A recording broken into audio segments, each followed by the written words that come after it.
తర్వాత ఒకటేసారి Ansitha my daughter and wife వేరు వేరు ఒకటేసారి చూస్తున్నారు వేరే దగ్గర అంటే 5 minutes గ్యాప్లో షోస్ జరుగుతున్నాయి. నాకు మీకు ఎవరు తెలియదు, నాకు తెలుసు. స్క్రీన్ నెంబర్ 2లో 10 o'clock షో, స్క్రీన్ నెంబర్ 3లో 10:50 అట్లా సేమ్ టైం సెట్ అయ్యి ఎడిటింగ్ సేమ్ టైం జరుగుతుంది. సరే అక్కడ ఎప్పుడు స్టార్ట్ అయింది టైమింగ్ తెలిసి ఇక్కడ అయిపోగానే జస్ట్ 5 minutes గ్యాప్లో ఫస్ట్ ఎక్స్ప్రెషన్ వైఫ్ కాల్డ్ కొట్టేశారండి సినిమాని. ఏం నచ్చింది ఏంటంటే షీఈస్ ఎక్స్పీరియన్సింగ్ అంటే she's came from middle class. నా క్యాల్కులేషన్ అది అన్నట్టు. సో అండ్ బిగ్ క్రిటిక్ అన్సిత కూడా అంతే, మై డాటర్ బిగ్ క్రిటిక్ అసలు. అంటే ఓపెన్గా నాతో ఎట్లా మా ఇది అన్సిత చూస్తుంటే కూడా నాకు టెన్షన్. ఫస్ట్ హాఫ్ అయిపోగానే ఎగ్జైటింగ్గా ఫోన్ చేసి నీ గురించి కిల్డ్ డాడీ అంది. అంత ఎగ్జైట్ అవ్వకు. సెకండ్ హాఫ్ చూసేసాక బయట ఐఎమ్ వెయిటింగ్ వచ్చి ఫట్ మన హక్ చేసుకో. ఎన్ని రోజులైంది డాడీ ఇలాంటి సినిమా మళ్ళీ మీరు తీసారు అంటే Balagam we made is a very good appreciation. అది అంటే ఒక హీరోతో అంటే సమ్మర్లో ఇలాంటి సినిమా ఇచ్చారు అని హక్ చేసుకొని అప్పుడు టక్మన్ పరశురామ్కి కాల్ చేసి యువర్ క్యారెక్టర్. అన్సితకు వైఫ్కు డిఫరెన్స్. వైఫ్ ఏం అబౌట్ టోటల్ స్టోరీ అదేంటి she is because of the middle class. అన్సితకేమో నీ క్యారెక్టరు మీ ఇద్దరు ప్రజెంటేషన్ మ్యూజిక్ క్లైమాక్స్ అన్నీ అసలు ఇంకా దీని గురించి జీరో డిస్కషన్ ఏమన్నా ఉందా అస్సలు ఏం మాట్లాడకండి. Super hit. వైఫ్ అంతే ఇస్ అ సూపర్ హిట్. మీకు అసలు ఈ సినిమా ఎక్కడ వెళ్తుంది ఏంటి అనేది మాకు తెలియదు కానీ is a going to blast. నేను అబౌట్ మృణాల్ గురించి అన్నీ అట్లా టోటల్గా మళ్ళీ మళ్ళీ చూడాలనిపిస్తుంది. ఓన్లీ డబుల్ పాజిటివ్నే ఇలా ఉంది అని వాళ్ళ అయిపోయిన తర్వాత డాడీ వాళ్ళు చూస్తున్నారు. ఇక డాడీ సూపర్. అది బుజ్జి ఆ ఎడిటింగ్ రూమ్లో ఉన్నాను, నేను ఇక్కడ 10:30కి అయిపోతాను. ఐ కేమ్ అయిపోగా నేను లోపలికి బాగుంది సార్ మీ సినిమా తీపిచ్చారేంటి అన్నాడు.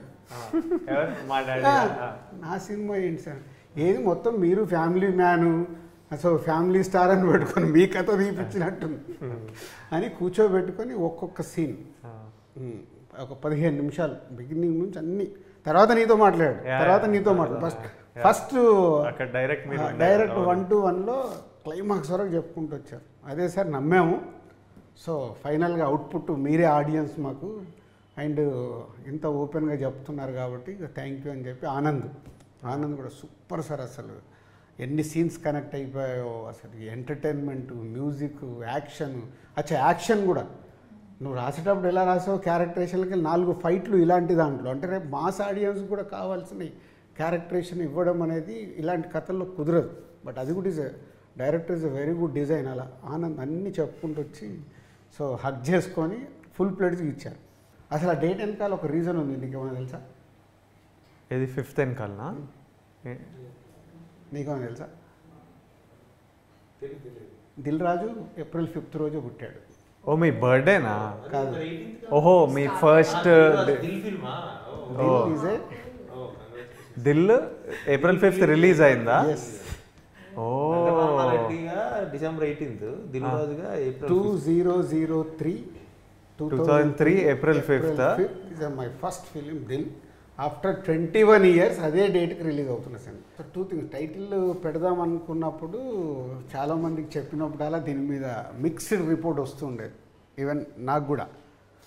సో మెనీ డేస్ డిస్కషన్ తర్వాత లేట్ ఇది పెట్టాల్సిందే అని సరే అందరం ఒక దానికి వచ్చి ఫైనల్గా ఫ్యామిలీ స్టార్ అనౌన్స్ చేసాము. అనౌన్స్ చేసిన తర్వాత సో లీక్ చేస్తే దాని మీద వచ్చేది డిస్కషన్ అలా సెటిల్ అయిపోయి మొన్న అప్పుడు మనం అనుకున్నాం కదా అసలు మన స్టోరీ ఏంటి ఎక్కడ దాన్ని రివీల్ చేద్దాం అన్నప్పుడు మొన్న రీసెంట్లీగా ఒక మీడియా దాంట్లో వాట్ ఈజ్ ఫ్యామిలీ స్టార్ అని నేను అంటే అర్థం కావాలి ఎలా అని మనం అనుకున్నట్టు చెప్పడం జరిగింది, రీచ్ అయింది. సో యాజ్ ఎ డైరెక్టర్ ఇప్పుడు మనం అందరం ఇందాక నువ్వు చెప్పినా నేను చెప్పినా విజయ్ చెప్పినా ఇంకా మృణాల్ని మనం అడగలే అంత డెప్త్గా ఫ్యామిలీ స్టోరీ. సో అందరూ కష్టపడి పైకి వస్తూ మనతో పాటు మన ఫ్యామిలీస్ ఈరోజు సొసైటీలో ఒక అంటే ఉన్నతమైన పొజిషన్లో ఉండేలాగా విలువలతో కూడి సెట్ అయింది. సో ఇప్పుడు నీ పాయింట్ ఆఫ్లో ఫ్యామిలీ స్టార్ ద్వారా ఈ సింగిల్ పాయింట్గా ప్రేక్షకులు ఎక్కడ ఈ ఫ్యామిలీ స్టార్కి కనెక్ట్ అవుతారు? ప్రతి ఫ్యామిలీలోనూ ఒక స్టార్ అండి, అంతే. ఒక స్టార్ అంటే star is nothing but image. Who అంటే ఆ ఫ్యామిలీ బరువు బాధ్యతలు మోసేవాడు, అంతే. సో నేను ఆ సెన్స్తో లైక్ ఫ్యామిలీ స్టార్ అంటే టైటిల్, అంతే. ఒక ఫ్యామిలీలో ఒక 10 మెంబర్స్ ఉంటే 1 పర్సన్ విల్ అంటే main backbone of the family. తర్వాత మళ్ళీ వెళ్ళొచ్చేమో కానీ but 1 person is key person. So అక్కడి నుంచి మళ్ళీ అన్ని స్టాండర్డ్స్ మారుతాయి, అన్నీ అవుతాయి. సో అది నేను లైక్ ఈ గోవర్ధన్ క్యారెక్టర్ అది అనుకొని లైక్ ఎస్ ఆ ఫ్యామిలీకి ఇది స్టార్, ఆ ఫ్యామిలీకి గోవర్ధన్ స్టార్. నాకు టైటిల్ మీద డిస్కషన్ అయితే అప్పుడే టైటిల్ హిట్ అన్నట్టు. ఎవరు డిస్కస్ చేయకపోతే ప్రాబ్లమ్. టైటిల్ మీరు లీక్ చేయగానే జనాలందరూ ఇది బాగుంది ఇది బాగాలేదని అంతా మాట్లాడుతున్నారంటే చాలా ఇంపార్టెంట్ సూపర్ టైటిల్ అని. సో నాకు డిస్కషన్ అయితే నేను చాలా హ్యాపీ. ఇంక ఇదే పెట్టుకోవాలి మనం, అసలు మార్చొద్దు. ఎక్స్ట్రీమ్లీ నాకు కథ తెలుసు, జనాలకి అప్పటికి ఏది తెలియదు కాబట్టి ఉట్టి ఓ సౌండ్ని ఓ కాన్వర్జేషన్ అవుతుంది, అది చాలా మంచిది. వాళ్ళు డిస్కస్ చేసింది అది చాలా మంచిది. సినిమా చేసినప్పుడు విపరీతంగా ఎంజాయ్ చేస్తారు, ఇంక ఇవన్నీ మర్చిపోతారు, ఇవన్నీ ఎంజాయ్ చేస్తారు. ఫ్యామిలీ స్టార్ అనే పదం అయిపోయింది, అది it's going to ring even more. రోజు మాట్లాడుకునే పదం. అన్నిటికంటే మా నాన్న పేరు పెట్టుకున్నా నేను, ఎందుకంటే కథ విన్నప్పుడు కొన్ని మా నాన్న కనిపించేటోడు. స్టోరీ విన్నప్పుడు మా నాన్న ఎప్పుడు మేము పెరిగేటప్పుడు ఎప్పుడు కూర్చొని ఎప్పుడు డైరీలలో ఏదో రాసేటోడు ఎవ్రీ డే. ఏంటంటే పాల బిల్ ఎంత ఉంది, ఎలక్ట్రిసిటీ బిల్ ఎంత ఉంది, పిల్లల ఫీజులే ఏమున్నాయి, ఏ డైరీ ఓపెన్ చేసినా లెక్కలు ఉంటాయి. మనకి ఇన్కమింగ్ ఎంత, అక్కడ నుంచి 5,000 రావాలి, ఇక్కడ నుంచి 10,000, నెలకి 40 ఖర్చు ఉంది, ఇంత మైనస్ ఉంది, ఈ మైనస్ ఎక్కడి నుంచి అరేంజ్ చేయాలి. ఇంట్లో ఏ డైరీ ఓపెన్ చేసినా ఇదే అనమాట. డాడీ ఎప్పుడు ఇంట్లో left to right, right to left, left to right నడిచేటోళ్ళు. మాకేమో అవన్నీ కనిపించదు.